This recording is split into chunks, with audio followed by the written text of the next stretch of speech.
Hello বন্ধুরা, তোমরা সবাই কেমন আছো? আশা করি সবাই ভালো আছো। তোমাদের জন্য আবার নতুন একটা স্ট্যাটাস ভিডিও নিয়ে আসবে। স্ট্যাটাস ভিডিও তোমরা দেখতেই পাচ্ছ। এই স্ট্যাটাসটা যদি তোমরা ক্রিয়েট করতে চাও তাহলে তোমাদেরকে পুরো ভিডিও দেখতে হবে। আর আমার চ্যানেল যদি নতুন এসে তাহলে চ্যানেলটা সাবস্ক্রাইব করে পাশে বেল আইকনে প্রেস করে অল নোটিফিকেশন সেট করে দেবে। আর প্রতিটা ভিডিও শেয়ার করতে ভুলবে না। শুরু করা যাক। লেখা আছে ট্যাগ সেন 1। তো এখানে তোমরা তোমাদের প্রিয় মানুষটার নামেও লিখতে পারো। তো চলে আসবে এখানে 0.3.08 সেকেন্ডে চলে আসার পর টাচ শুনতে যাবে। টাচ করে মিডিয়াতে টাচ করে নেওয়ার পর তোমরা চলে যাবে তোমাদের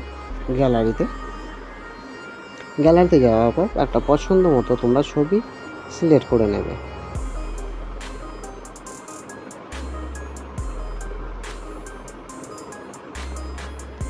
এভাবে ছবিটা সিলেক্ট করে নেওয়ার পর তোমরা এই ছবিটাকে এরকমভাবে 90 ডিগ্রি মুভ করে নিতে পারো, বা একটা সিম্পল ফটো তোমরা অ্যাড করে নিতে পারো। 90 ডিগ্রি অ্যাড করতে হবে না তোমাদেরকে। তাহলে সিম্পল ছবি যদি অ্যাড করো তাহলে তোমাদের ভিডিওটা সম্পূর্ণ রেডি হয়ে যাবে। ভিডিওটা এভাবে পর্যন্ত টেনে নেবে। এইভাবে টেনে নেওয়ার পর ফটোটাকে নিচের দিকে নামিয়ে নেবে। তো এইভাবে লং প্রেস করে এইভাবে নামিয়ে নেবে। তাহলে তোমাদের ভিডিওটা সম্পূর্ণ রেডি হয়ে যাবে। ভিডিও যদি ভালো লাগে চ্যানেলটা সাবস্ক্রাইব করবে, লাইক শেয়ার কমেন্ট করতে ভুলবেন না। Tata, bye bye.